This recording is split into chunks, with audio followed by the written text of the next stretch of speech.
Well, good morning and welcome to Frankly Speaking here on WYDC TV Big Fox. I'm your host, Frank Acom. We are broadcasting live from the Hesselson studio here on Market Street in Corning, and I'm glad that you joined us this morning. We have a lot to cover. There's not going to be a lot of segues this morning because we just have so many various topics. One major topic, of course, Governor Hochul's budget for the state of New York. We'll be talking about that. We'll hear statements from Assemblyman Phil Palmisano and Assemblyman Joe Sempolinski later on in the broadcast. Also, during this morning's show, we're going to hear from Sammy Sadler.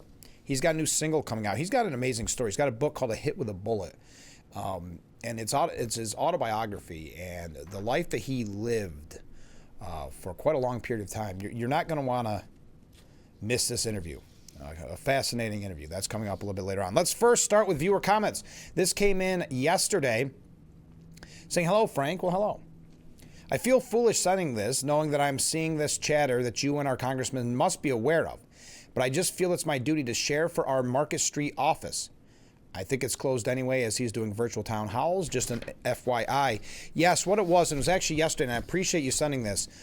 They had sent a Facebook post, and the Facebook post, I'm not going to say looted this. We talked about it quickly. There was an actress that was starting this campaign. I wasn't familiar with the actress, and that's not to demean her. I can't give you any information other than I know she was an actress. And the idea was they were going to walk into congressional offices and demand, well, let me quote this one post. At 2 yesterday, they started a walkout, whether you were at work, school, whatever the case, a walkout. Then at 3, and it says here, Congress has the power to remove a tyrant from office. It's not an option. It's their sworn duty. So at 3 p.m., we'll start walking into local congressional offices to demand impeachment and removal. We are peacefully demanding that our representatives file their own articles of impeachment against Trump and senior Trump officials. So, yes, that did happen yesterday. I drove by the Corning office. I left here probably around 2:30. I'll say, well, if you prop up the numbers because the media was there, I would say 20, 25 people in front of the congressional office here on Market Street. Various array of signs, quite a few using the term tyrant, but various issues. Some were kind of the anti-Israel, pro-Hamas message. Some just kind of niche issues that they have with Trump and Congress. So kind of a hodgepodge of various reasons that they were upset with the President of the United States and the congressman. Well, according to Fox News, thousands of people across the country flooded the streets in a mass walkout protesting immigration and customs enforcement. So this was, and there was some anti-ICE protests right here on Market Street as well. Don't get me wrong. But in this case, because remember, yesterday was the anniversary, the one-year anniversary of Trump's inauguration for his second term. That's why they were the protests, if you're wondering the significance of the date. So in this case, it was to, and there was other issues, but originally to protest ICE. The walkout, dubbed the Free America Walkout, is spearheaded by, remember this group, the Women's March.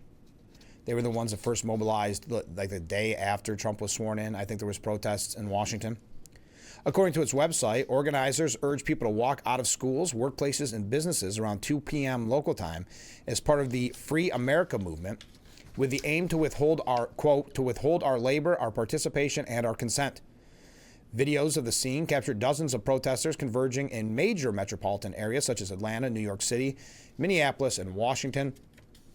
In some areas, high school students walked out of school during snowy conditions, exercising their political voice despite being too young to vote.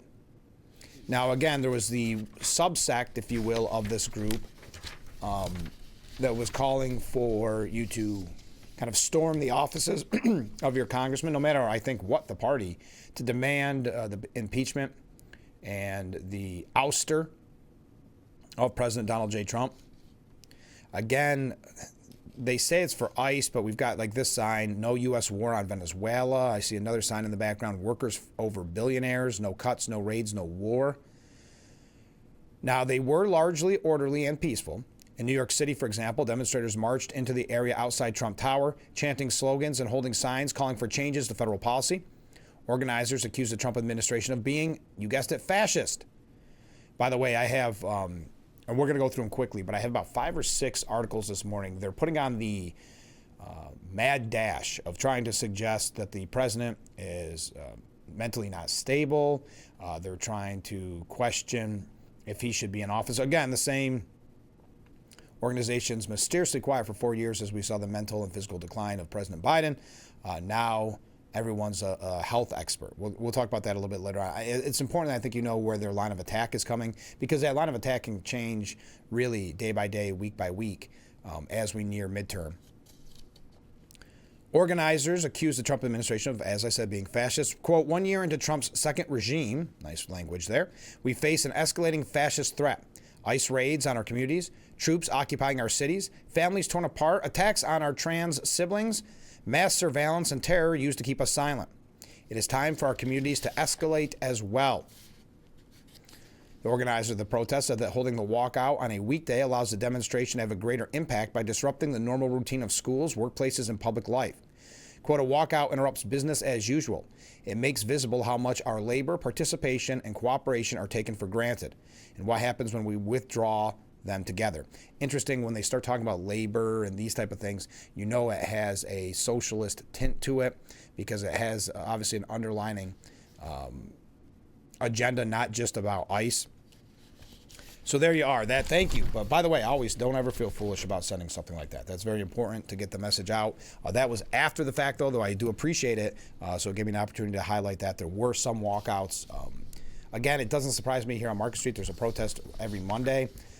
Sometimes I remember back in around Easter, there was 2 to 3 a week. As the weather breaks, I'm sure we'll see more. Comment from a different viewer. Good morning, Frank. Good morning.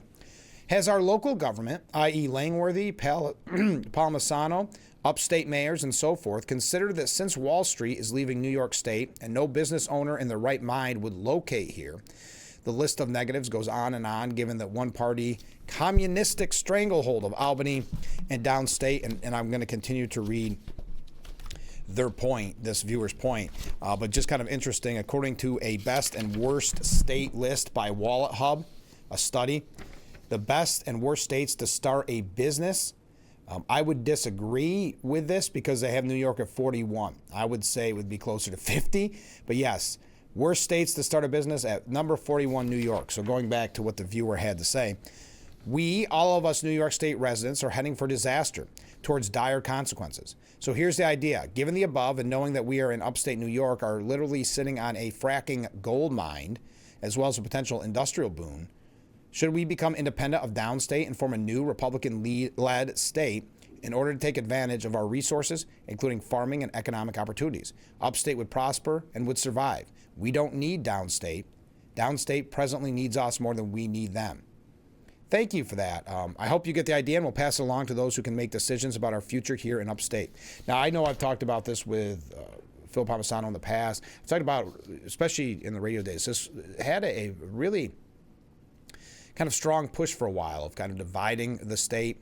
There's various options. There was some, if I recall at the time, because it's been a little while, I think there was some kind of intergroup maneuvering that ended up hurting the cause, where someone wanted to be a leader more than this person, and this person wanted to be the leader. Kind of a little bit what happened with the Tea Party. So I haven't heard a lot about those movements, but there's always talks of dividing the state. The problem is, going back to your point about one-party rule, it never gets off the ground.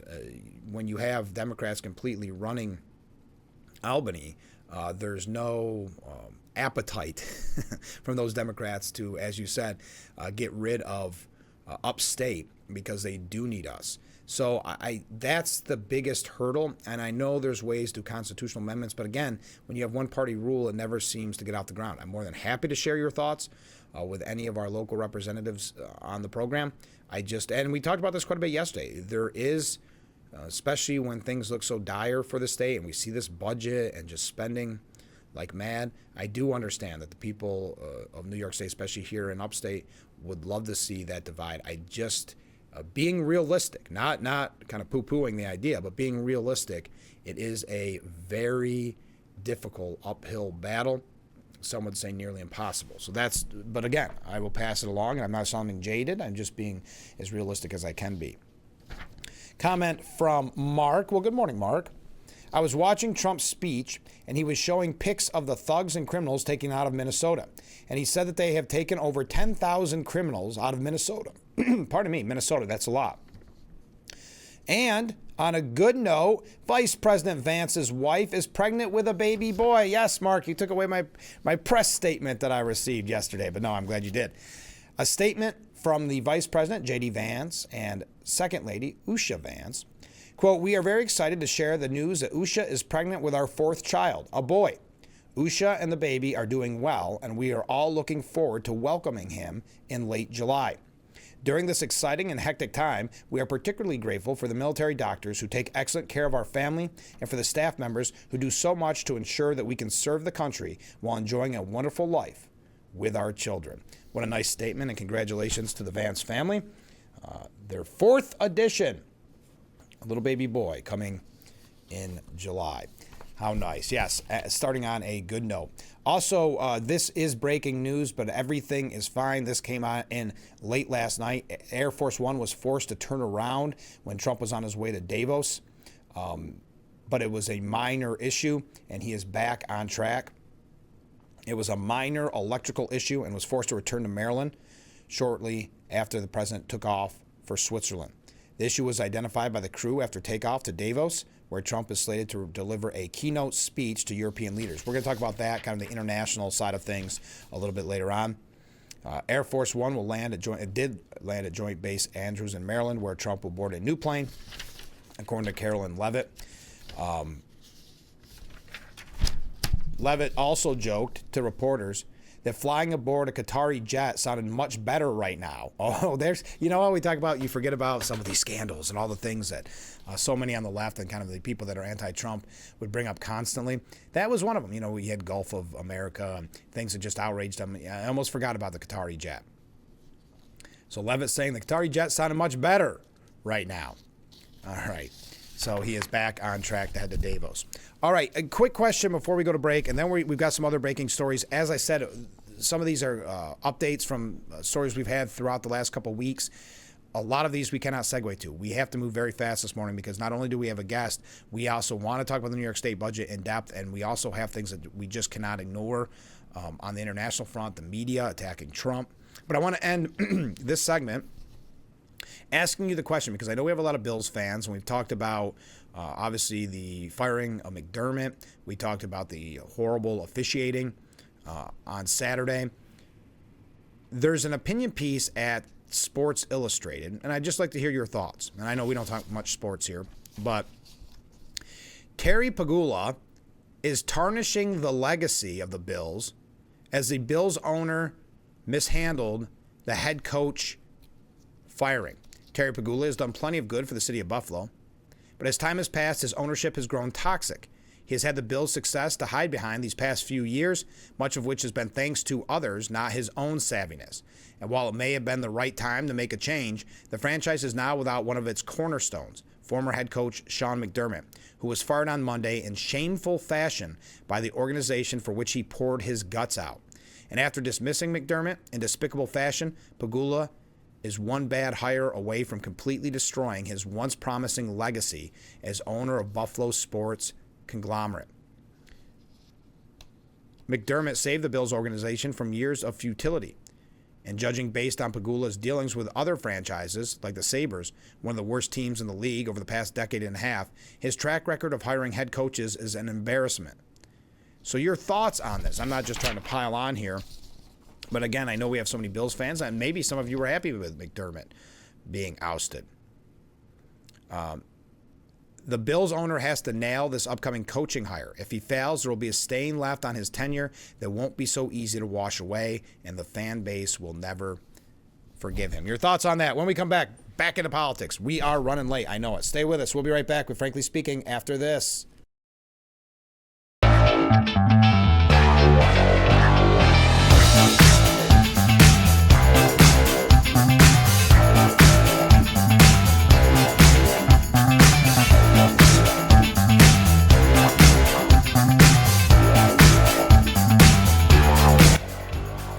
The The Frankly Speaking Roof Cam brought to you by Boss Security in Horseheads. Contact them today for all your business and home security needs. We are back broadcasting live from the Hesselson studio. A comment from a viewer in regards to the division of New York State, meaning splitting it up into at least two different, and some have three autonomous zones, but two different states. This viewer says, now is the best time to become an independent state apart from the Democratic rim that surrounds us, i.e. New York City, Buffalo, etc., while President Trump is in office.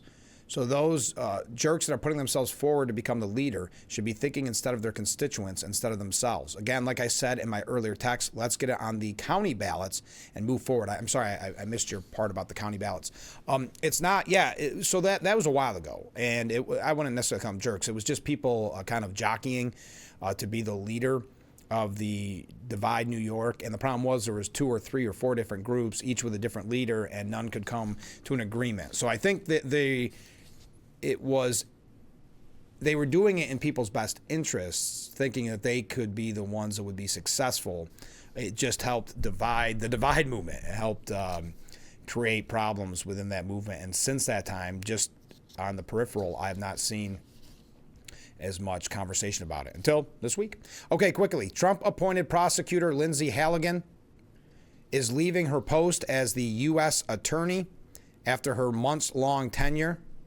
Halligan's departure from the role of interim United States attorney for the Eastern District of Virginia came as multiple judges were casting doubt on her ability to legally remain in the job following a court ruling 2 months ago that said her appointment was illegal. Anyway, there is your update. Okay, also another update. House Oversight Committee Chairman James Comer revealed that he had rejected what he called a ridiculous offer from Bill and Hillary Clinton for an unofficial interview regarding the Jeffrey Epstein investigation. Now remember, their excuse for not being involved and not testifying at the Jeffrey Epstein investigation was that they were fighting for this country.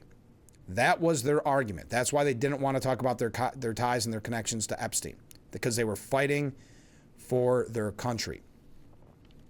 So then they said, well, now that we're done fighting for our country, I suppose, we'll do an unofficial interview.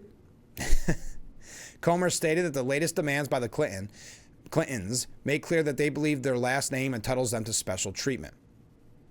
He criticized former President Bill Clinton for having a documented history of parsing language to evade questions. That's for sure. Facing contempt of Congress, the Clintons' lawyers made an untenable offer that I travel to New York for a conversation with President Clinton only. No official transcript would be recorded, and other members of Congress would be barred from participating. I have rejected the Clintons' ridiculous offer. The Clintons' latest demand made clear they believe their last name entitles them to special treatment. The House Oversight Committee's bipartisan subpoenas require the Clintons to appear for deposition that are under oath and transcribed. Former President Clinton has a documented history of parsing language to evade questions, responding falsely under oath, and was impeached and suspended from the practice of law as a result. The absence of an official transcript is an indefensible demand that is insulting to the American people who demand answers about Epstein's crime. As part of our investigation, the House Oversight Committee has released transcripts of interviews with former U.S. Attorney General Bill Barr and former U.S. Secretary of Labor Alex Acosta, which has provided much-needed transparency to the public. Without a formal record, Americans would be left to rely on competing accounts of what was said. Former Secretary Clinton's on-the-record testimony is necessary for the committee's investigation, given her knowledge from her time as Secretary of State of the federal government's work to counter international sex trafficking rings, her personal knowledge of Ms. Maxwell, and her family's relationship with Mr. Epstein. Contempt proceedings begin tomorrow, which would be today. He also dared Democrats to advance Clinton contempt of Congress resolution or be exposed as hypocrites. The committee does not take this action lightly, said Comer. But subpoenas are not mere suggestions. They carry the force of law and require compliance. Former President Clinton and Secretary Clinton were legally required to appear for deposition before the committee. They refused. He argued the committee acted in good faith in trying to schedule the deposition, but the actions have consequences. We've offered flexibility on scheduling. The response we received was non-cooperation, but defiance, marked by repeated delays, excuses, and obstruction. Today, the Clintons must be held accountable for their action, and Democrats must support these measures or they will be exposed as hypocrites. And he's exactly right. I don't think that's something that they lose sleep over, being exposed as hypocrites. I don't have any delusions that they're going to vote against the Clintons on this. I think they will vote to support the Clintons and not find them in contempt. That is my thoughts on it. Time will tell. If they pass, which they're expected to do largely along party lines, it will pave the way for the full House to vote on whether to refer the Clintons to the Department of Justice for prosecution. So with the numbers, there's enough Republicans. But I don't see, because let me kind of rewind on what I was saying, I don't see Democrats voting to hold them in contempt, even though the numbers are already there for them to be held in contempt. Comer saying, we must do what is necessary to uphold Congress's investigative authority, which is imperative to the legislative process. And we are doing so to demonstrate to the American people that justice is applied equally to everyone, regardless of position, pedigree, or prestige. All right, there we go. Oh, by the way, we have so much to get to. Israel's Benjamin Netanyahu has agreed to join Trump's Board of Peace for Gaza.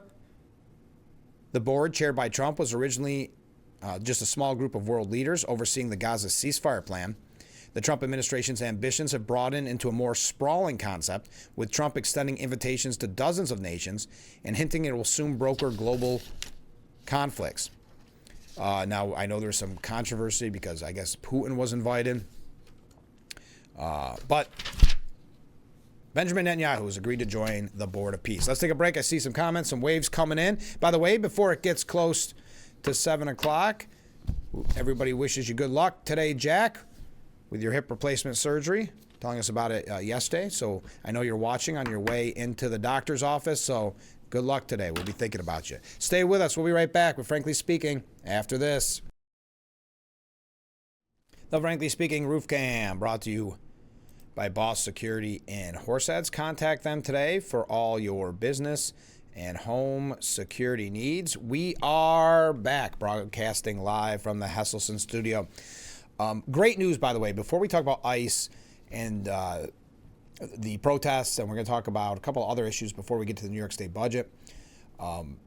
This is great news. The U.S. drug overdose deaths have plummeted 20% as Trump administration cracks down on the southern border, and we've had the attacks on the drug boats in Venezuela. The fall begins at the end of the Biden administration, but the question is, was it in anticipation of a tough-on-crime president coming in? Said a retired NYPD sergeant. Either way, I mean, way to put that in there. But securing the borders has a lot to do with the drop. Less chance for drug dealers and their mules to bring drugs into the country. So great news, drug overdose deaths plummeting 20% in the United States since Trump took office. Okay, I'm sorry. Hey, here's a nice comment. Jack said he's going to go in a little bit later than I originally thought, so he's going to get to watch the full show. But a comment from a viewer: good luck, Jack. Don't worry, they know what they're doing these days. So there you go, Jack. I'm glad you get to watch the whole program. I apologize. I didn't get a chance to mention this yesterday because I was not aware. We'd like to keep you up on only the best guests The View has to offer so that you can watch it. Whether it's Marjorie Taylor Greene or yesterday, one Zohran Mamdani, mayor of New York City, visiting The View in what can only be considered a gushing interview. During his talk with the ladies at The View, the socialist mayor wants ICE abolished. He says he doesn't see federal immigration and customs enforcement agents doing anything to help public safety. Quote, I am in support of abolishing ICE. Now, what's interesting, we had a piece yesterday, and we didn't really get a chance to cover the whole article, but I did get to kind of do a brief gist of it, which was Democrats are kind of, and it was from a liberal op-ed person who said, essentially, the Democrats are falling into the trap of defunding the police, meaning they abolishing ICE. Now, they can show you polls that show people don't support our law enforcement, our ICE agents. It's just not the case. When you start calling for the abolishment of ICE, remember, that was a major issue that Trump ran on, which was immigration enforcement, going after the illegal immigrants in this country, and that was a successful campaign platform for him. So again, are they falling into this trap like they did a few years ago of defunding the police that backfired so greatly on them? Is abolishing ICE that same type of platform? So Zohran Mamdani said, I'm in support of abolishing ICE. What we see is an entity that has no interest in fulfilling its stated reasons to exist. He claimed deportation raids would rip the Big Apple apart. We are talking about people whose crime simply seems to be being in New York City. If they make good on this threat, that would rip the civic fabric of the city apart. The interview came one day after co-host Whoopi Goldberg railed against Trump on Martin Luther King Day, hitting him over comments to the New York Times where he had said white people, quote, were very badly treated after the Civil Rights Act. Why am I going through what Whoopi said a day later? I wanted to just go through what Mamdani said. Mamdani also used his time on air to double down on calling the shooting of Renee Good by an ICE agent murder and making it clear he would uphold the city's sanctuary city laws in the face of threats of funding cuts from the Trump administration. What I've said is that our values and our laws, they're not bargaining chips. He also, the Post editorial board says, what we see is an entity that has no interest in fulfilling its stated reason to exist. That's the mayor in reference to ICE. That's why he wants to abolish ICE. Somehow none of the crack policy analysts on The View sought to ask him what federal immigration and customs enforcement is meant to. Hand it to the mayor, he knows how to preach to his fangirls. Problem is, the agency's reason to exist is find, arrest, and deport criminal illegal immigrants, rapists, murderers, pedophiles, drug dealers, and other heinous individuals. Sadly, a lot of them waved into the U.S. interior by the Biden administration, and now getting them out is a major public safety priority. Yet somehow Mamdani and the rest of the American left have rushed right back into their abolish ICE battle cry of the pre-Biden years. They still demand open borders, still insist illegal immigration is a violation of U.S. law, isn't a crime. Hence, he pretends enforcement is all about people whose crimes simply seem to be being in New York City. In reality, if local politicians would cooperate as ICE goes after the worst of the worst, it wouldn't be out in the neighborhoods where more Pacific illegal migrants live. But the new mayor has gone so far as to toss his predecessor's order that let Homeland Security and other federal law enforcement monitor TDA, that violent gang, and other gangs at Rikers. That is, he's protecting the worst guys while pretending to care for other immigrants that the gangs prey on. Homeland Security has listed 7,000 illegal immigrant gangbangers it's expelled this last year. It might have been twice or three times as much if blue state leaders weren't at war with the feds and with law enforcement. Fine, you can fault Team Trump's leaders for seeming to want to play the cartoon villain roles that the left assigns, but that doesn't make ICE's work any less vital for protecting the public. Even now, the agency's behaving in red states pretty much as it did under Barack Obama, when the left whined about such law enforcement but didn't pretend it amounted to a fascist night falling on America. It's the anti-ICE lunatics who are causing chaos, with every intent to make it worse. They're saying in Minneapolis that it's very reminiscent of during COVID when there was the rioting and the looting at stores at points during protests, but also people not going into stores because of the intimidation by anti-ICE protesters. We may talk about that a little bit later on. Mamdani's preaching to Whoopi and the girls is a tactic sign he wants needless violence on New York City streets, and that's what we've seen, the fanning of the flames. From now Mamdani, but from Mayor Frey, from Tim Walz. Also, just quickly, I don't want to talk anything more because I know I just jokingly talk about The View here, but Mamdani was on The View. He was kind of, he was asked. It wasn't like they asked him a tough question in a way to gotcha. No, he was asked about his aides who disparaged white women. Zohran Mamdani unloaded some verbal acrobatics, to avoid criticizing two close aides who disparaged liberal white women and called home ownership a tool of white supremacy on social media. Alyssa Farah Griffin asked the socialist mayor about now deleted comments from Chief Equity Officer Afua Adamanasha, whose radical statements included, quote, "There's no moderate way to black liberation," and Office to Protect Tenants C. Weaver, who called to seize private property. Griffin asked, "Your new chief equity officer made several now-deleted comments disparaging liberal white women. Your tenant advocate said that home ownership was a weapon of white supremacy and called to elect more communists, among other posts. What message do you think this conveys to New Yorkers, and how would you push back on this? This is what Mom Donnie said. He made it about himself.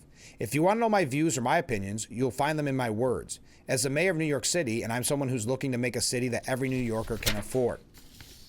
And I think, frankly, what New Yorkers are also looking for are the outcomes. And that's what I care about, the outcomes and the excellence we deliver. He claimed in 20 days since Weaver's hiring, the city has taken on landlords that had more violations than I can count, and we have had secured $30 million in guaranteed repairs for thousands of those violations. He also attempted to reassure homeowners in his rambling response, adding that his goal for a city that everyone can afford includes tenants, homeowners, and those who aspire to be homeowners. That's interesting. So he makes it about himself, does not directly answer the question, but of course he is the one that chose those people for those offices. So just wanted to mention that quickly. All right, we're going to talk about international issues when we come back. Greenland, Davos. Gavin Newsom.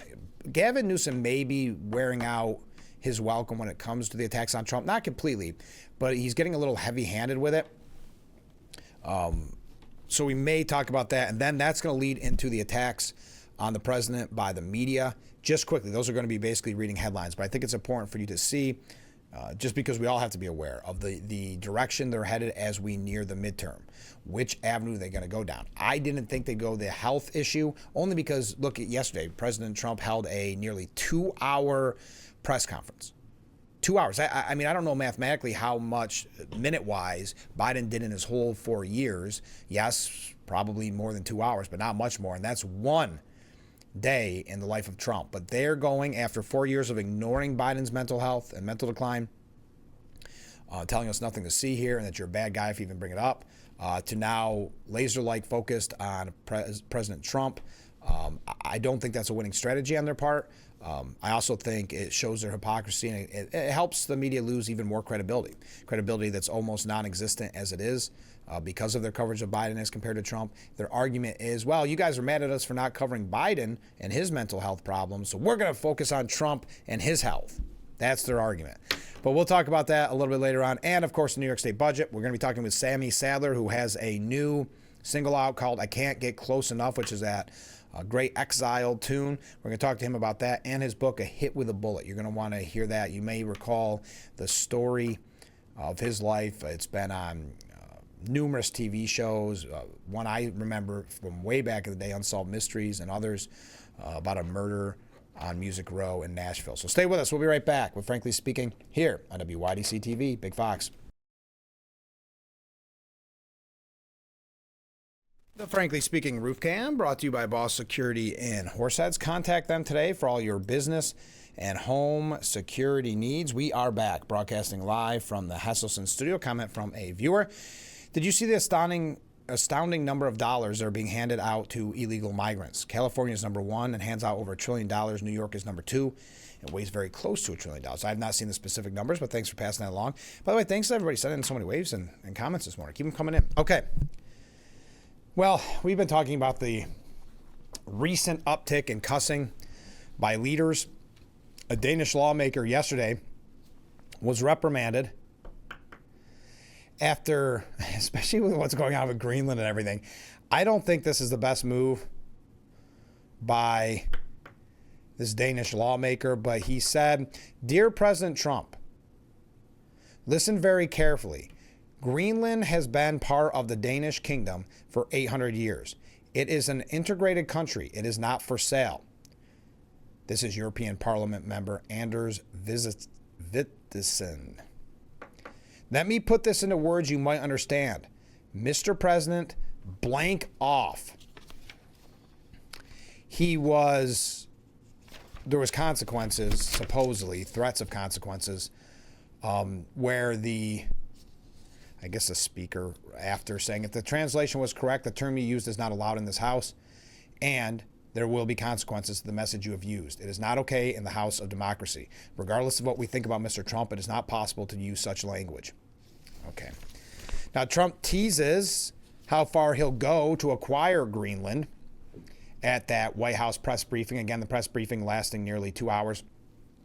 They asked, how far are you willing to go, Mr. President? You'll find out, he said tersely. We have a lot of meetings scheduled on Greenland. That means at Davos. And I think things are going to work out pretty well. I think something's going to happen that's going to be very good for everybody. Nobody's done more for NATO than I have. We'll work something out where NATO is going to be very happy and we're going to be very happy, but we need it for security purposes. We need it for national security and even world security. It is very important. I guess it was NATO's poorly executed military scoping mission in Greenland that outraged Trump and led to the threats on tariffs. It was the deployment of European troops to Greenland over the weekend for military exercises that some government officials believe may have escalated tensions between the U.S. and Europe. The sudden flurry of European military activity in Greenland, part of a reconnaissance mission ahead of future NATO exercises, baffled Washington and provoked Trump to threaten tariffs on the nation putting boots on the ground of the Arctic island. This coming from the Times of London. One government advisor in a European country told the Times, "I couldn't understand the PR part of the deployment. That does not at all excuse Trump, but I think it enabled some of his vicinity to escalate the issue." Vicinity? Some in his vicinity to escalate the issue. Trump may have interpreted the troop deployments as a gesture of hostility, according to the outlet, and it doesn't appear the nations involved considered whether the president would take it as provocation. The hastily arranged scoping mission started coming together last Wednesday when Denmark, which administers Greenland as an autonomous territory, ominously announced that it would expand its troop presence on the island because geopolitical tensions have spread to the Arctic. Anyway, you get the idea. Now, we were told that they are all drawing up plans for an invasion of Greenland. We had that story for you earlier this week. Now, the New York Times admitting the Pentagon hasn't yet been asked to plan Greenland invasion amid Trump's threats. Pentagon officials plan for all sorts of military contingencies, but they have not yet been asked to draw up invasions of Greenland or the aftermath of such an operation. Boy, that's crazy. I thought we had heard the complete opposite of this. Again, time and time again, losing credibility in the media because they're so quick to knee-jerk. If something looks bad about Trump or they could paint him as some type of tyrant or dictator, they will do that, shoot first and ask questions later, and put that piece out. Then, much to their embarrassment, very often it is proven to be false. Stephen Collinson at CNN, and before we get into the attacks on the president, because of the press conference, 2-hour press conference, most transparent president, arguably in history, and there's criticism of the press conference. We're going to tell you about that. But Trump's Davos hosts, according to Stephen Collinson, might abhor him, might abhor Trump, but he's worth listening to. Dean Acheson, the revered U.S. diplomat, described his role as an architect of the post-World War II world in a blockbuster memoir called Present at the Creation. President Trump's audience in the Swiss alpine town of Davos may wonder if they are present at the destruction. Wow, good job. Good job, Stephen Collinson. Never before has a president crossed the Atlantic after threatening to seize a chunk of European sovereign territory over the wishes of its people. Trump's Greenland power grab may already have damaged NATO, the world's most successful military alliance, beyond repair. His apathy for values the U.S. used to share with Europe, like international law, risks another fracture. And U.S. leaders rarely warm up for such trips by blasting a British prime minister for, quote, an act of great stupidity or dissing a French president as a lame duck. It's not good manners either for a guest to mock Europe as weak, as Treasury Secretary Scott Bessent did over the weekend, or for a White House to write national security strategies that advocate replacing sitting governments with far-right extremist parties. But Trump and his subordinates have done all this and more in a streak of aggression fueled by their sense of unrestrained personal and national power. Well, you get the idea. But anyway, and we've got so many more examples of this in the media, and Gavin Newsom calling leaders pathetic, that they need to confront Trump. He was at Davos. Gavin Newsom, we're told over and over again that he is the front runner for the Democrat Party in 2028. He has made kind of a name for himself by trying to be an attack dog on Trump. He called global leaders pathetic for failing to challenge Trump. I can't take this complicity of people rolling over. Ooh, you can't? while the leaders must be quaking in their boots. I can't take this complicity of people rolling over. I should have brought a bunch of knee pads for all the world leaders. I mean, handing out crowns and Nobel Prizes that are being given away, it's just pathetic. And I hope people understand how pathetic they look on the world stage. So is he calling Mikado, the Nobel Peace Prize winner, pathetic? Is that what I'm understanding from Governor Newsom? I mean, handing out crowns, the Nobel Prizes that are being given away. So he calls the opposition leader, in a way, Mikado from Venezuela, pathetic. Okay, Gavin Newsom. Interesting. He continued, Trump is a T-Rex. You mate with him or he devours you, one or the other, and you need to stand up to him. He told Europeans to stay tall and united. We're going to tell you what some people had to say about that. I think it's... Again, I think he's getting a little too big for his britches. He's trying a little bit too hard. He found what he thought was his niche, and now it's coming off very heavy-handed. We can talk more about that when we return.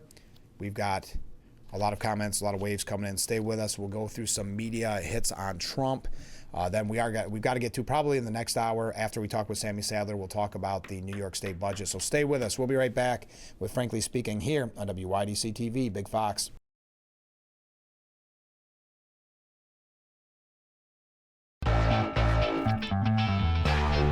The Frankly Speaking Roof Cam brought to you by Boss Security in Horseheads. Contact them today for all your business and home security needs. We are back, broadcasting live from the Hesselson studio here on Marcus Street in Corning. Comment from a viewer. The Danish idiot doesn't know President Trump very well, does he? I think the president will, as a result, double down on Greenland. This is in reference to the one Greenland leader who used some choice language to tell President Trump to get out of there. In addition, tell the idiot to get out of here and clean up his foul mouth. Thank you very much. All right, buckle up for this next comment. This is a doozy. Greenland's #1 industry is fishing. So do you think President Trump is trying to get Greenland just for the halibut? That's a good one to almost kick off the 7 o'clock hour. I like that one, just for the halibut. Sounds about right. We're talking about Gavin Newsom. Good one. I like that one. Gavin Newsom's kind of outwearing his welcome a little bit. Rather than play statesman on the world stage, says the Post editorial board, Gavin Newsom brought his troll act to Davos and it bombed. And that's really what it's become. It's an act where he tries to emulate Trump, where he tries to kind of copy his cadence and tweets. It took off for a while. Now it's falling flat. But as the Post said, Trump is alienating our allies through his boorish rhetoric. That's what Democrats routinely scream. Yet Newsom opted to be at least as boorish, slamming foreign leaders for being too polite to Trump in the crudest language possible. I can't take this complicity, people rolling over. I should have brought a bunch of knee pads for all the world leaders. He has used that line before, degrading knee pads line before, bashing Republicans who defer to the president. Used it because it works among partisan Democrats. And remember, he has to go far left because in the primary, it's going to be the Democrats that vote. It's not, then, that's why they run as kind of the far left Democrats. They win the primary, and then they try to pretend and tell you that they're moderates, which they're not. Keep in mind, the governor even boasted of raising a fortune by selling knee pads on his campaign website. That is how that has become a cliche term. We're not going to get into the details of what that means. I think you all are adults and you have an understanding of why it is so degrading and so demeaning. But it's no kind of diplomacy, not even Trump, who once made fun of Kim Jong-un's... I don't want to go through all this anyway. Anyway, as the saying goes, act like you've been there before. The governor instead looked like he had no clue. Indeed, Newsom seemed disappointed his shtick didn't make him the hero of Davos. Attacking our nation's president on foreign soil utterly trashes the traditional rule that politics ends at the water's edge. But Gavin's gaffes went well beyond that. He went to Davos determined to use that elitist venue to undermine Trump. Instead, he made himself a fool in the world leader's eyes. Surely plenty of presidents and prime ministers dislike or even detest Trump, but others admire him. and they all have to deal with him and with the American people who elected him. They can't afford that kind of cheap posturing that scores big in deep blue states like California. The Democrats who insist Trump is an overseas disaster ought to be easily able to outdo him when it comes to diplomacy. Yet Newsom just failed his first big test. And that pathetic first impression won't be forgotten. Also, he did the people of California no favors either. He likes to boast that his state has the world's fourth largest economy, which should imply a degree of gravitas in its governor. Instead, Newsom played troll as if his press office's social media strategy is a way to win overseas accolades. He missed an opportunity to represent his state, but Gavin Newsom's only care is to be the most anti-Trump Democrat in the 2028 presidential field. Get used to it, California. You're now an afterthought in your governor's mind. And he's demanding, he loves to talk a big game, Newsom. I know we're out of time, but courage is something to show, not tell. And that's the opposite of what he did.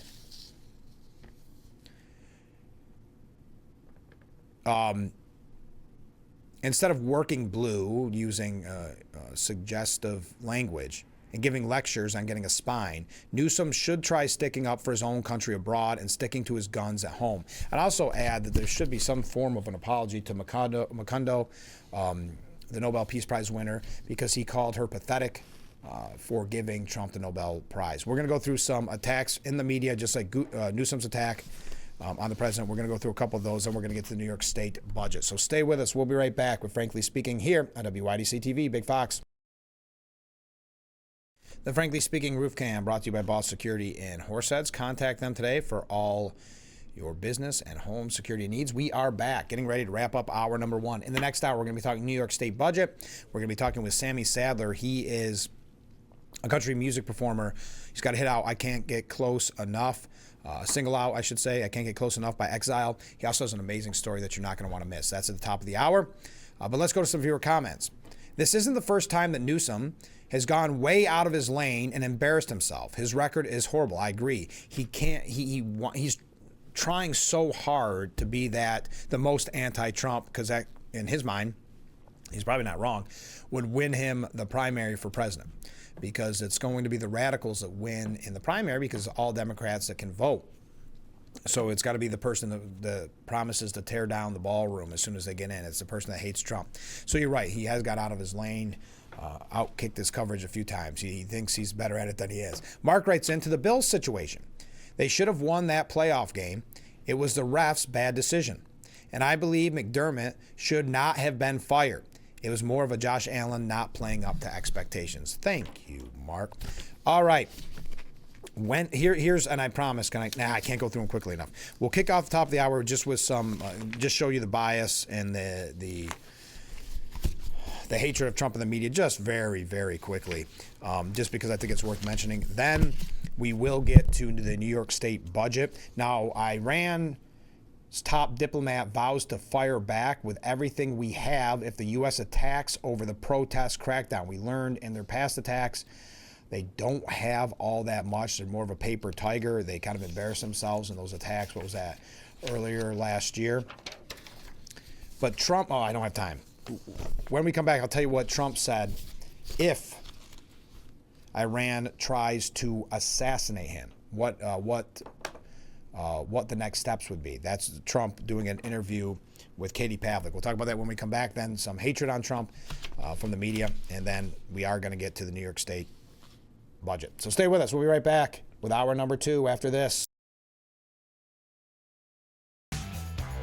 And we welcome you to hour number 2 of Frankly Speaking here on WYDC TV Big Fox. I'm your host, Frank Acom. We are broadcasting live from the Hesselson studio, having great conversations this morning. Coming up in the next segment, we're going to be talking with Sammy Sadler. He is a country music performer. He's got a new song out, and we're going to find out about his history, and it's a wild story. He's got an autobiography out called A Hit with a Bullet. I also wanted to remind you, on Friday, coming up this Friday, we'll be talking with Sheriff Jim Allard from Steuben County, of course. We look forward to talking with him. And then next Friday, it's Assemblyman Joe Sempolinski. So we've got busy weeks ahead. We've got other guests that will be popping in occasionally. Those are just the ones set in stone. Okay, as I mentioned before break, President Trump revealed yesterday that he's left very firm instructions for Iran to be blown up if the U.S. adversary makes good on threats to assassinate him. This was on Katie Pavlik tonight. Well, they shouldn't be doing it, Trump said, but I've left notification. If anything ever happens, we're going to blow, the whole country is going to get blown up. Yeah, there you go. He also said, he argued that former President Joe Biden should have said something to the regime to tamp down the threats because they have been threatening to assassinate Trump since 2020. We always said, why isn't Biden saying anything? Because he didn't. But a president has to defend a president. Like if I were here and they were making that threat to somebody, even not even a president, but somebody like they did with me, I would absolutely hit them so hard. But I have very firm instructions. Anything happens, we're going to wipe them off the face of the earth. All right. Oh, and as an update from what I mentioned earlier, and I didn't have it in front of me, businesses, because yesterday we talked about it at the very top of the hour. There were protests in the street, kind of a hodgepodge of issues they were protesting, but it was for the 1-year anniversary of Trump's inauguration for a second term. So there's probably 25-ish people here on Market Street, but I know it was throughout the country. You were supposed to walk out of your place of employment, or you're supposed to walk out of school, and they were supposed to be anti-ICE protests. So I'd mentioned it in reference to the protests going on in Minneapolis about ICE. Businesses and restaurants in Minneapolis are taking a significant financial hit as clashes between anti-ICE agitators and federal agents continue, with some saying the situation feels like the COVID-19 pandemic all over again. The protests have driven away customers hoping to avoid the unrest, leading to reduced foot traffic, temporary closures, and shortened business hours. Well, look at it even too. We had that story for you yesterday. There were some guys that worked in IT. They were trying to get lunch at a restaurant, just relax, and people confused them for members of ICE, and they were attacked. One of the IT members said, "I'm anti-ICE. I'm with this group, but this is despicable what they're doing." I'm paraphrasing. This is despicable what they're doing. They're attacking me and attacking our group, and we're not even ICE.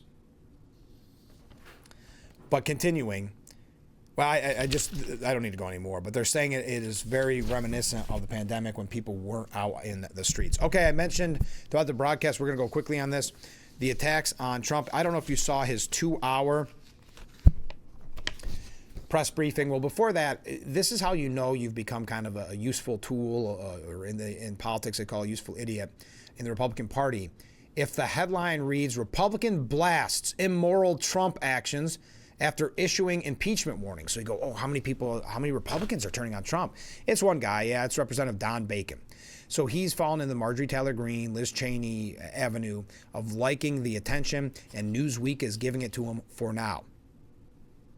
He said Trump's push to acquire Greenland is immoral. And that comes a few days, because now he's finding that niche, a few days after he suggested that President Trump could face impeachment over the matter. That's the headline. Republican blast. Okay, so let's go with more headlines.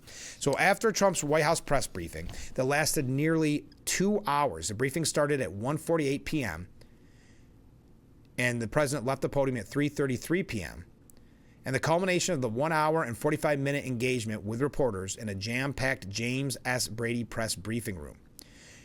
Trump touted his arrests in Minnesota. We talked about that, including apprehending murderers, drug dealers, and a lot of bad people.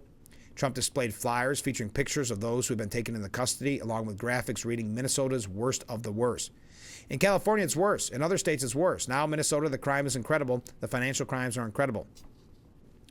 Trump touted the accomplishments of his first year back in office after zoning in on Minnesota, ending Biden's stagflation and growing gross domestic product at warp speed, were two areas of accomplishments the president highlighted during his marathon briefing. What we've done with growth is incredible. We created super high economic growth, and America's booming. It's booming. Now I'm going to go through all of this, but so it's nearly a 2-hour press briefing. What did the media have to say? CNN's Jake Tapper, who wrote a book about the fact he thought he was doing it to cover the media's behind, but he wrote a book admitting to the fact that the media did not report on Biden, hid Biden's mental decline. He now says that Trump's press conference is incoherent and frankly bizarre. President Donald Trump, marking 1 full year in office with a marathon rambling, at times incoherent, possibly unsettling White House news briefing, clocked in at about 15 minutes shy of 2 hours. For any supporters of his looking for reassurance that Trump doing wild 1 a.m. social media posts is not the same Trump in the White House, well, they probably weren't reassured. The first hour and change was an entire monologue. The president began by complaining about his public relations, a common complaint of politicians who have horrific poll numbers. Then he started showing off mugshots of people he had said were undocumented migrants who had been apprehended as part of his ramped-up ICE efforts. This all comes amid some reports that the president has privately expressed discomfort over the optics of how some of these ICE raids have been carried out. So behind the scenes, anonymous sources, I see. In between some of Trump's other newsworthy lines, there's plenty of frankly bizarre, rambling moments, including this one where he dug up the past to complain about Joe Biden. Here, I'm not going to play the clip. Here he is indeed. And on the subject of the weaponization of our government, the U.S. Justice Department right now under Trump is investigating the governor and the attorney general of Minnesota and the mayors of Minneapolis and St. Paul for what we don't know. Well, one thing it might be is what you refused to report on, which was the fraud in the Somali daycares.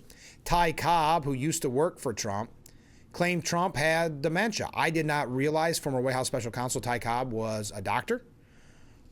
But he was on, you guessed it, MSN Now. He said, I suspect one of the key guardrails this week, where I hope there is a vigorous debate, is with the Joint Chief of Staffs and the military over what Trump intends to do in Greenland. You know, today he said he wouldn't take force off the table. They asked him how far he was prepared to go. He said, you'll find out. You know, those are not the comments of a rational human being, and certainly not presidential at all. Likewise, yesterday you had the clearly deranged, demented, and insane note that he sent to the leaders of Norway, saying that because Norway, which has no control over the Nobel Peace Prize, had to give it to him, that he was free to disregard peace and very interested in Greenland. You know, I don't think there's anybody outside of the U.S. who believes that Trump is sane. I think there's been a significant decline. You know, he's always been driven by narcissism, but I think the dementia and the cognitive decline are palpable, as do many experts, including many physicians. That's generic. Citation needed. Many experts, including many physicians. Who are these experts? Who are these physicians? Other than far-left commentators on MSN Now. Out of the Express, out of the United Kingdom, Trump's health fears soar during bizarre press briefing. So keep in mind, folks, I know this is frustrating to hear, and it gets annoying because we've been hearing it so long. This is the direction they're headed as we head into the midterm. This is how they cannot self-reflect. They can't realize, wow, we didn't cover Biden for 4 years, and now we're going to try to, what was legitimate under Biden, which would have been reporting on his mental decline, we're now going to try to project that onto Trump. And their excuse is, well, you were upset that we didn't report on Biden, so we're going to go with a fine-tooth comb over Trump. A 2-hour press conference. See, it's, again, the media is great at it. Never mind what you're seeing. Believe us. It's kind of, and I think this term is overused, gaslighting, right? We continue. Doctor who treated Dick Cheney calls for congressional inquiry into Trump's presidential fitness. This letter and the fact the president directed that it be distributed to other European countries should trigger a bipartisan congressional inquiry into president's fitness. The Daily Beast, which I know is the far left, but David Rothkamp says now is the time to admit it, America. He's a dangerous, lunatic moron. That is the language that is now used by those in the media. Investigate, impeach, block, demonstrate that there will be consequences for those who are enabling this insanity. Not just words, actions. Patriotic Americans, our friends worldwide, and anyone with a sense of decency or of the dangers currently afoot need to work together right now to create the legislative, diplomatic, and legal straitjacket that is the only way to contain this madman until he is no longer a threat. Now, we know it's language like that that led to, well, at least 2 assassination attempts on the president. But again, this is how unhinged the media is becoming. While calling Trump unhinged, look at the kind of frothing at the mouth with their anger. Now they're pushing conspiracy theories again as we near the midterms. The Insurrection Act could be a dress rehearsal for interfering in the midterms, according to James Zinn at The Hill. Does Trump see the deployment of the military in Minnesota as a dress rehearsal for the armed forces policing key polling places to intimidate voters and seize voting machines? A slippery slope is always dangerous, and a slippery slope from a fragile democracy to authoritarianism is a real red flag for all of us. And finally, is it finally? 2 last things. It is morally acceptable for U.S. troops to disobey orders, according to an archbishop. We had that kind of the Catholic response yesterday. Archbishop Timothy Broglio saying that it would be morally acceptable for troops to disobey orders that violate their conscience. Wow, that would make for a strong military if they get to just pick and choose when they don't obey orders. That's scary. Finally, Jim Acosta spoke with Jennifer Welch on a podcast called I've Had It, and essentially admitted what we can see if Democrats get the majority at the midterm. He predicts Democrats will expand the Supreme Court, prosecute Trump when they regain power, and Elon Musk. The blue tsunami means that Congress is going to haul Elon Musk and a bunch of other people's blanks in front and say, what crimes did you commit? And it's going to get real serious. And the same with Trump, because I believe, and this is my opinion, that Trump and all the bottom-feeding morons surrounding him, and Elon Musk and all the bottom-feeding clingerons that surround him, I think they commit crimes every day. And I think to reconcile all of this is going to take hardcore, not integrity Democrats, blank you Democrats, with that mentality. We are serious about this. We are prosecuting. We are going to uncover every document, every phone call, everything you did. We will relentlessly be about it. And that's the mindset that they've got to have, because I think the electorate is going from we've got to get him out, but also we want accountability. There you go. Enough on that. Okay. When we come back, Sammy Sadler will be our guest. After that, we will be talking the New York State budget, so make sure you stay tuned for that. Oh, by the way, did you see Democrats are outraged that Kamala Harris has bought a brand new $8 million Malibu mansion? Something doesn't seem quite right about this. A Democrat consultant saying she's not someone who likes being out and about. She doesn't really want to engage with people in a way that's isn't already orchestrated, but her absence has been really notable and some people very offensive. So they want her out there more, which I thought she was doing a huge book tour is what the media kept telling us, but apparently not. All right, I know. I'm trying to go through too many things quickly. Stay with us. We'll be right back with Sammy Sadler after this. This is Frankly Speaking.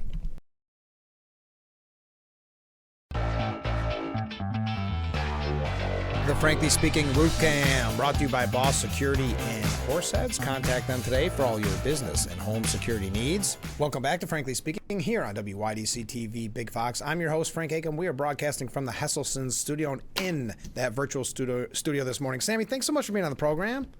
Man, Frank, thank you for having me on this morning. It's a pleasure to be with you. Well, you've got a lot going on. Let's talk a little bit about I Can't Get Close Enough. What's it like working with Exile? You know, man, I mean, it was just one of those moments, you know. I mean, I've loved Exile ever since I was a kid, and Sure. you know, grew up on a lot of that music, you know, and then to, you know, record one of their biggest hits, and then to have those guys come in and have the iconic voices Right. on the record with me, man, is just something I'll never forget, and I'll be thankful for those guys forever, man. Yeah. What's the reaction been so far? You know, it's been really good. You know, Sonny and them shared it to their social medias and stuff, and we got some great feedback and everything off of their social media, and we've just had great comments on it, you know, and I'm just so thankful that people are liking it. And you know, if some people have never heard the record or never heard you know, the group Exile, that's another reason that I did the song. If somebody hadn't heard of those guys, you know, that maybe they would find them along with finding my music as well. And what goes in, and I know you've got other songs coming out very soon, what goes into your decision to record a song? Well, I just try to find songs, Frank, that fit me and that move me. And, you know, if they move me, then I feel like, you know, I'll be able to relay that on to the audience, and, you know, something that they know that, hey, man, this guy's not selling out just to cut a song. I mean, Right. He really feels it and the emotions in it, and I hope that that's what comes across, and I hope that's what somebody sees and feels. What would you say, for those that maybe aren't familiar with your music, how would you describe your sound? I'm just an 80s, 90s country singer. If you love 80s and 90s country music, man, that's who I am. You found it right there. Beautiful. Yeah, that's it. Now, obviously, and for those who may not be aware, you have a really unique story. I don't know how much you like to talk about it, but I know that there was a great article by Forbes back in October, by the way. What a wonderful, and tell us a little bit, because people can buy your autobiography. Tell us a little bit about A Hit with a Bullet, if you don't mind.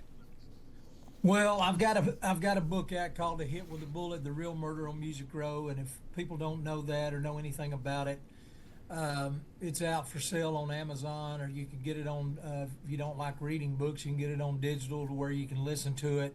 Or if you want to get an autographed copy, you can go to my website at sammysadler.com, and I'll autograph a copy of the book there to you and send it to you. But the book, Frank, is about my life and about what I've lived through and what I've come through. Right. If people don't know, you may have heard a song by George Strait and Alan Jackson called "Murder on Music Row." Yeah. And that song is, they're talking about country music dying on Music Row, but there really was a murder on Music Row, and I believe that's where the guys got that idea to write that song that George Strait and Alan Jackson recorded.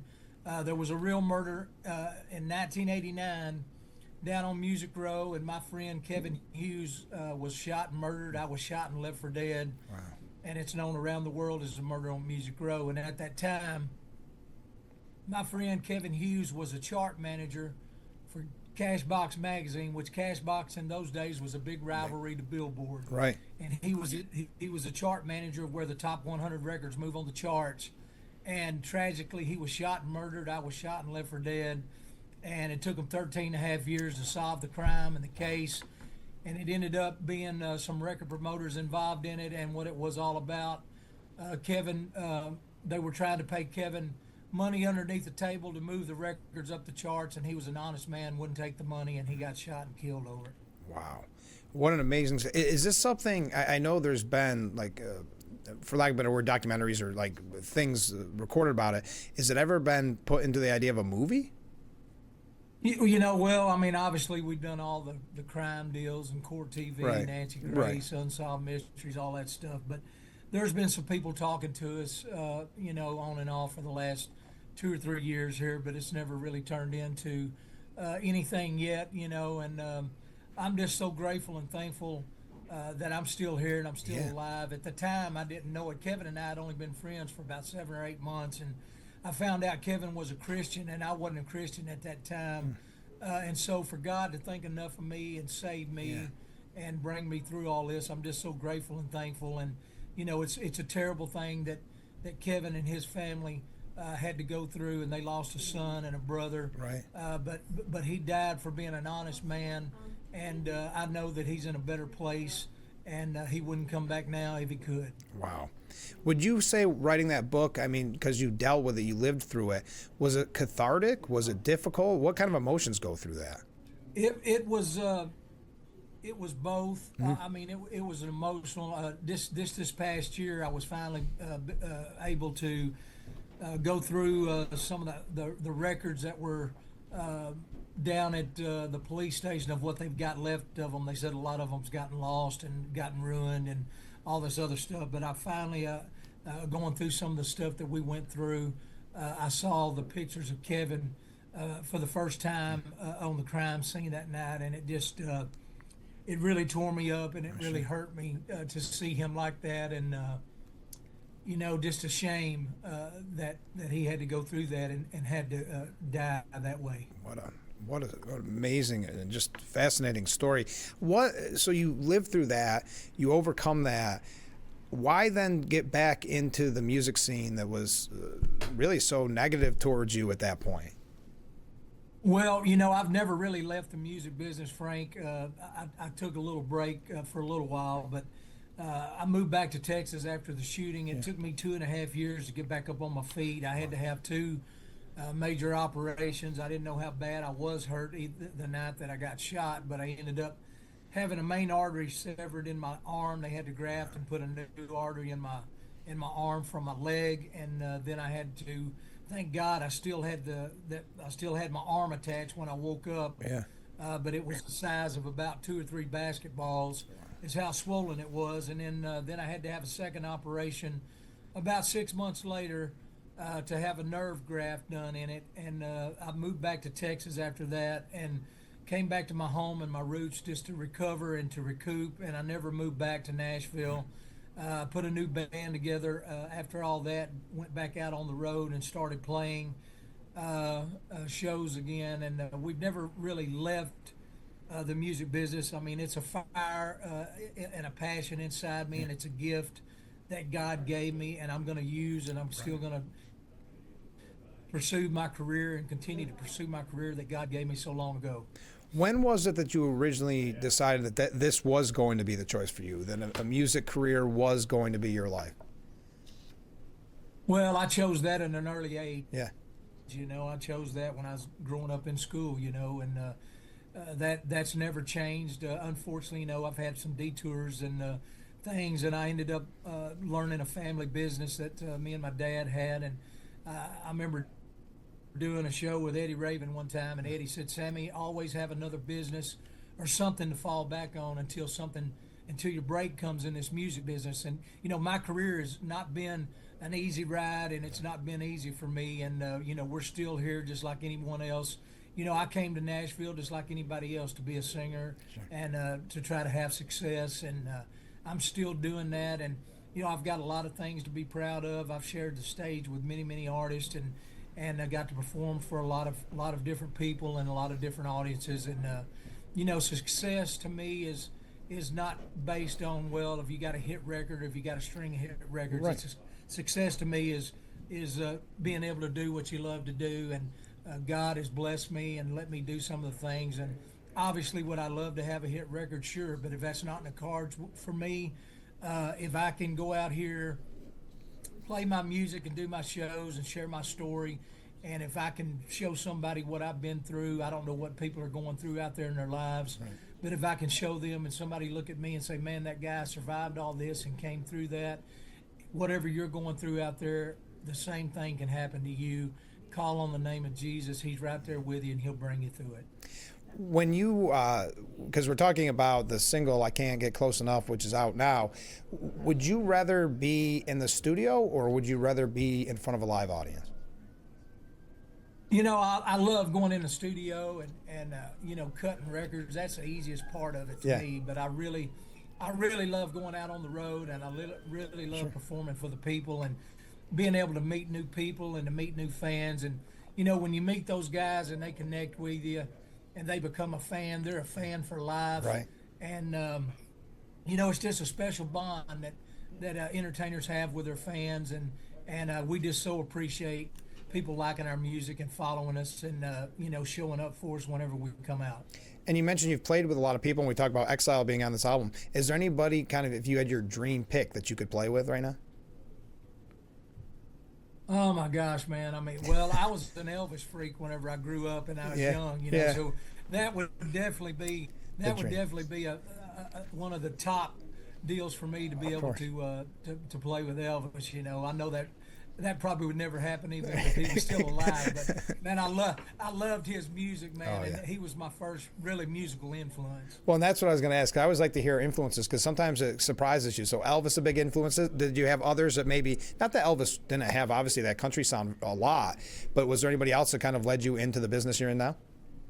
Well, like I said, Elvis was my first really big musical influence, and then as I grew and got older, I started listening to country music, and obviously, Merle Haggard, George Jones, Johnny Cash, Marty Robbins, just on and on, man. There's just so many influence guys that's influenced me in my music, and I'm just so glad I grew up really in that era because I believe that, the 70s, 80s, and 90s country music is some of the best music ever made. Yeah, and it's so different. I know people have these conversations all along. It's not a negative, but it's just so different now when you turn on country radio as compared to even 10, 15 years ago.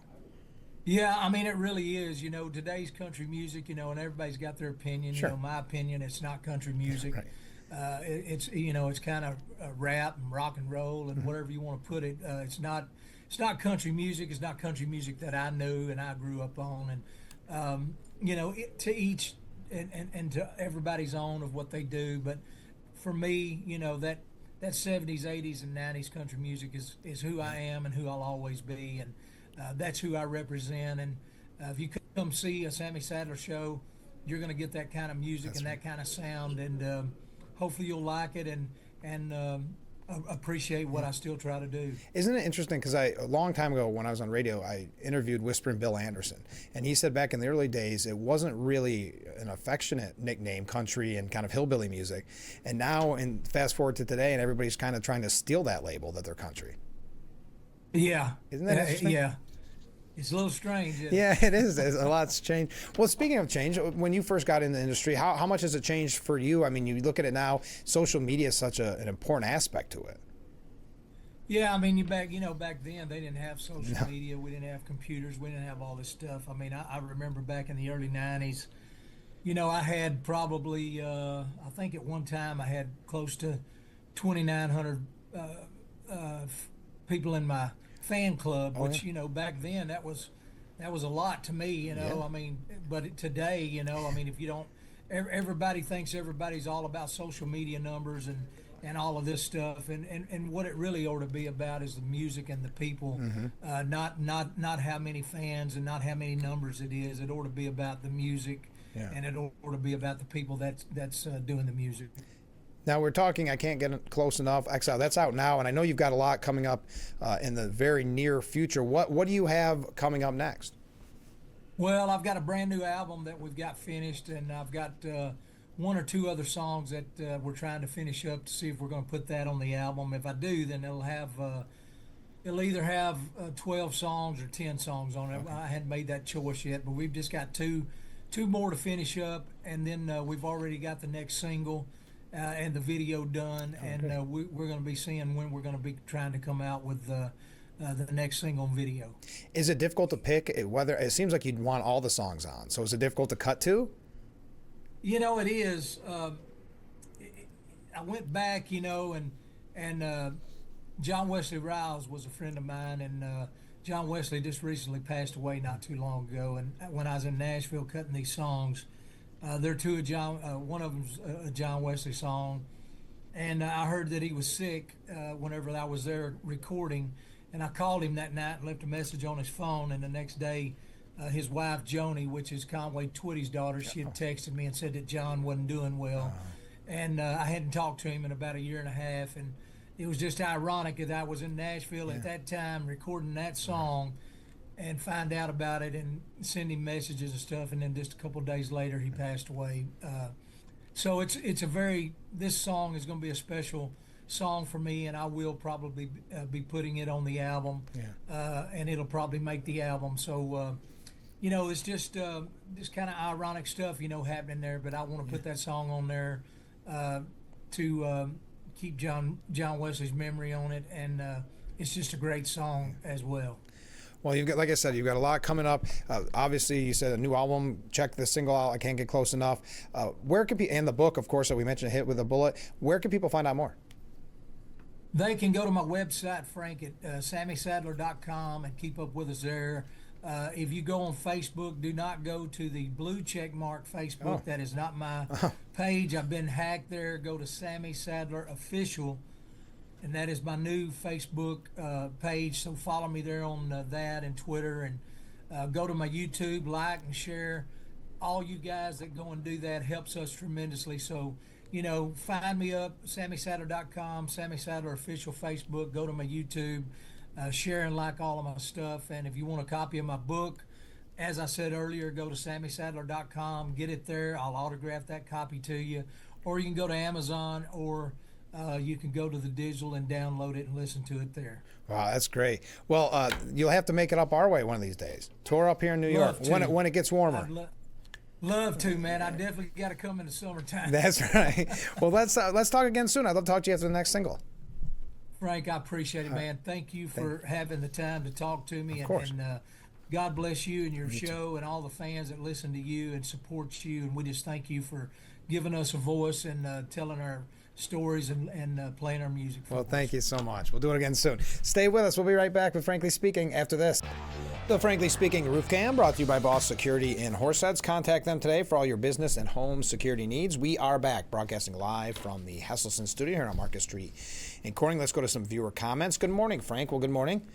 Yes, I am sure Denmark is totally serious about defending Greenland. After all, NATO brought in 37 troops. It's got President Trump shaking in his boots. Thank you very much. Coming from a different viewer. Good interview, Frank. What I just pulled up, some of Sammy's music sounds really good. Keep it up, Sammy. Good job. Thank you very much for that. Mark writes in, I saw Dr. Oz on TV reporting on blue states illegally treating illegals with government funding, and those blue states are under investigation. Thank you. And to further that and Mark continues, and to further that, drug prices are the lowest they have ever been thanks to Trump, but the media doesn't report on that. Thank you, Mark. Comment from a different viewer. Wait a minute. I thought that in spite of the fact that the Democrats used weaponization, that they are supposed to be against it and have accused Trump of such. But when they get power, which hopefully they will never do again, it's okay to use it again? Go figure. Yes, exactly. That's what they admitted in that podcast, essentially. Comment from a different viewer. The media will continue to fan the flames with contentious Trump badgering. The constant negative comments are no longer about reporting the news. It's about supporting the Democratic Party. Thank God for shows like Frankly Speaking. It's what reporting is supposed to be. Well, hey, that's awful nice of you. Thank you. Very nice way to kick off my day. Appreciate it. Ken writes in, Frank, what an upside-down world the sheeple live in. I feel sorry for them, being propagandized into believing that a president who gives long speeches is demented and delusional. Closing the border is bad. Deporting criminals and people illegally in this country is bad. ICE and police are bad. Reducing the price of gas is bad. Stealing taxpayer money is not a big deal. Reducing drug prices is not a big deal. Reducing the amount of illegal drugs coming into our country is bad. Equalizing trade deals with tariffs to bring jobs back to America and increase employment is bad. Spending billions of dollars on social programs for illegal immigrants is good, without being able to rationally explain why Trump is generally bad. The sheeple's Trump derangement syndrome and Republican derangement syndrome is caused by the corrupt legacy media, and sadly for the sheeple's mental health, that will never change unless the legacy media is held accountable for spreading misinformation and outright lies. But again, sadly for all Americans, that will never happen. Thank you, Ken. So the New York State budget, by the way, did you see Governor Hochul is raising millions of dollars? We talked about it yesterday for her reelection. She isn't saying who she's meeting with.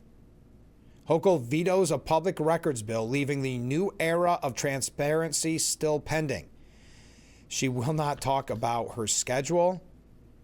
She denies requests for a release of her schedule, not in the future, but her past, where she's been in the past few weeks. Raises some red flags, something to keep in mind. So what's inside Hochul's $260 billion Don't Worry, Be Happy spending plan? Well, according to the New York Post, and we're going to hear from Assemblyman Phil Palmisano, Assemblyman Joe Sempolinski, and Senator Tom O'Mara here in just a second before we take our break. But Governor Hochul was pretty open about her approach in drawing up the $260 billion budget she rolled out yesterday. Spend it while you've got it. The state's long-term fiscal challenges persist, warned Comptroller Tom DiNapoli, yet spending growth remains above inflation. He flagged the heightened uncertainty in the economy and the prospect of even more cuts in federal aid to New York. Don't worry, Hochul all but said. Revenues are up, so it's time to spend, spend, spend. Betting that Wall Street will continue to shed big profits and fat bonuses for the state tax man, she and Budget Director Blake Washington want to boost state funding outlays by 5.7%, or more than twice inflation. So be happy. Yet Medicaid funding alone is to rise 11.4% and school funding 4.3%, even though New York already spends more per resident on both categories than any other state, and school enrollments are falling. The plan isn't about budgeting for New York's future prosperity. It's about boosting Hochul's re-election drive. Prudence and restraint would jeopardize her standing with the left, particularly fans of Mamdani. She's scared of a challenger from the Democrat Socialist of America. She's scared that her primary challenger already, her former Lieutenant Governor Delgado, is starting to get a little bit of traction with the Democrat Socialists of America, so she's worried about that as well. Maybe she's got some concern about Blakeman. But not that the tax-the-rich mayor is exactly content. It's time to ask New York City's wealthiest and largest corporations to pay their fair share, she huffed after she dropped her plan. Boy, that's got to get old. That is the only line, especially in New York, but even at the federal level, when the government wants to waste more money. Let's face it. Look at what happened in Minnesota and the fraud and the corruption going on there with that kind of money. You know it's happening in New York. We just haven't done the investigation. So their excuse is always that the wealthy aren't paying their fair share. But if you look at just the statistics on that, they absolutely are paying their fair share. But I'll continue. Never mind, the governor aims to shell out $4.5 billion to support Mamdani's push for universal child care. Never mind that she essentially does raise taxes on businesses by extending a corporate tax surcharge that was set to expire this year for 3 more years, scarfing up about a hefty $1.3 billion a year. Even so, Albany still faces a $27.5 billion cash shortfall through 2030. And the legislature will insist one more unaffordable outlay than in her plan, as it does every year. Yeah, so add more to it. They always do. Hochul's plan is to worry about all that after she's reelected in November. But whether or not she wins, regular New Yorkers still get stuck with the bill. She also pushes to tax these various nicotine products like Zyn. Kathy Hochul is pushing a plan to tax Zyn pouches and other nicotine products at the same rate as cigarettes. Under Hochul's proposed $260 billion state budget, the patches would face the same 75% wholesale tax as cigarettes, and a move expected to generate $18 million in the fiscal year beginning April 1st. They always look to nicotine products as cash cows. The new tax would also generate $44 million when fully implemented the following year, according to Hochul's proposal, according to Hochul. But the new tax on pouches raises serious concerns from both a public health and affordability standpoint, said Zyn manufacturer Philip Morris. Zyn was the first nicotine pouch approved for sale by the U.S. Food and Drug Administration. Smoking rates are highest among low-income and less educated households, said Philip Morris. Those adults deserve access to better alternatives, and studies show that placing a tax on this magnitude makes it harder for adults to switch off cigarettes. Okay, also we saw that she shied away from rolling back criminal justice reforms like raise the age. Mission accomplished, she said. We got them done. Governor Hochul provided a baffling defense yesterday for not tackling any major public safety issues, notably the state's raise the age law. We talked about this. We talked about it with Sheriff Schramm not that long ago. But the young lives that have been destroyed because of this raise the age law, how many young people being recruited into gangs because there are no real consequences. Of course, there are real world consequences, but not prison time. They're essentially put into family court. We have already dealt with many criminal justice reforms that others didn't think we'd be able to accomplish, including people in this room, Hochul told reporters. We did it. So I don't need to revisit the same reforms. We got them done. So look at what's been accomplished, she further bragged. So according to her, and remember, look how good Lee Zeldin did. This is why it's such a shame that Stefanik isn't in there. Zeldin did such a good job last time of running on public safety. She's telling you now there is no concern for public safety. She fixed it. The reforms are all done because there are no concerns about public safety. They raised the age law, bail reform, cashless bail, essentially. Now, this stands in contrast to critics who argue the raise the age law needs to be fixed or rolled back. And even some in their own party, because they saw the destruction that happened in Albany on July 4th weekend, where young people were involved in flare shootings and just a lot of crazy and wild things. The law raised New York's age of criminal responsibility to 18, barring 16 and 17-year-olds from initially being tried as adults for most non-felonies. But since it was enacted in 2019, along with other criminal justice reforms, many prosecutors and police officials, including Jessica Tisch, argued it's to blame for rising violence being committed by and against youths. Rensselaer County District Attorney Mary Pat Donnelly said when Raise the Age was enacted, the original sponsors acknowledged that the law should be revisited and that adjustments might need to be considered at future dates. In the nearly 9 years that have passed since Raise the Age first became effective, we have seen limitations and shortcomings in the laws, as well as inconsistencies in how the law is interpreted. Good public policy dictates a thorough examination of Raise the Age and how the state is investing in youth services and crime prevention. The District Attorneys Association, which was instrumental in pushing last year's reforms to the discovery laws, said it wants public hearings and a continued discourse with Hochul and the legislature to re-examine Raise the Age with an eye towards meaningful changes. Many progressives, however, contend the real issue is $1 billion in unspent funds to support programs that keep youths out of trouble. Yes, that $1 billion is going to solve the youth crime problem when gangs are recruiting young people with a lot of promises. Not necessarily promises capped, but promises, money, you get it. Prestige. Advocates with the Coalition to Protect Raise the Age argue that the Empire State should not go back to the days when it was one of just 2 states that automatically tried 16 and 17-year-olds as adults. Hochul on Tuesday did allude to inserting some surprise policy items in the middle of the budget talks, which are set to trudge on until at least the spending plan's due date on April 1st. I would not look at this as a final document, she said. When we come back, we're going to hear from Joe Semplinsky, Phil Palmisano, Tom O'Mara on the budget. Keep those comments, keep those waves coming in. We'll be right back with Frankly Speaking here on WYDC TV, Big Fox. The Frankly Speaking Roof Cam, brought to you by Boss Security in Horseheads. Contact them today for all your business and home security needs. We are back, broadcasting live from the Hesselson's studio, talking about the New York State budget. Assemblyman Phil Palmisano, who will be on the program shortly. I will get you the exact date here soon. We're sending some things in stone, but he will be joining us to recap the state of the state and the budget. He said the governor just proposed the largest budget in state history, coming in at more than $250 billion with a projected 3-year budget gap of more than $27 billion. As usual, this budget seems to be filled with more misplaced priorities, out-of-control spending, and debt. In fact, this is insulting to the millions of New Yorkers who have to make difficult decisions and cuts to their families' budgets just to see the state continue to increase its own. The governor and Albany Democrats think taxpayer money belongs to them and continue to create undue financial stress on the hardworking taxpayers of this state because they fail to recognize it's the people's money. Under one-party rule, the cost of living has gone up and outmigration in New York is second in the nation, despite the governor claiming she has a handle on the affordability and quality of life crisis.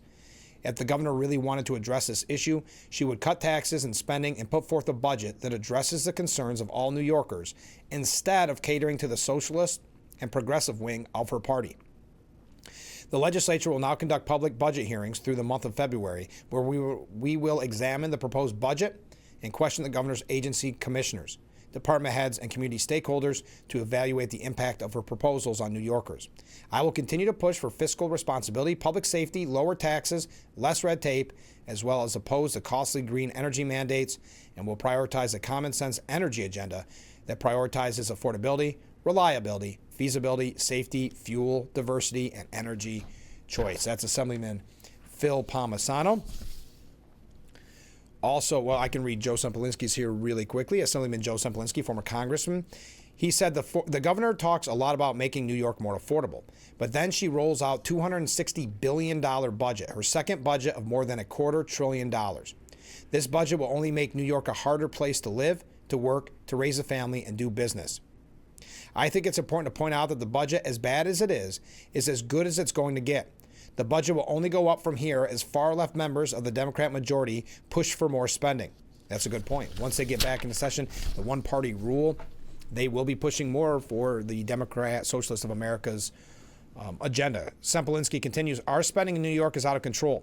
We spend nearly as much as Florida and Texas combined, two states with larger populations than New York. We are hemorrhaging people and businesses because of budgets like this.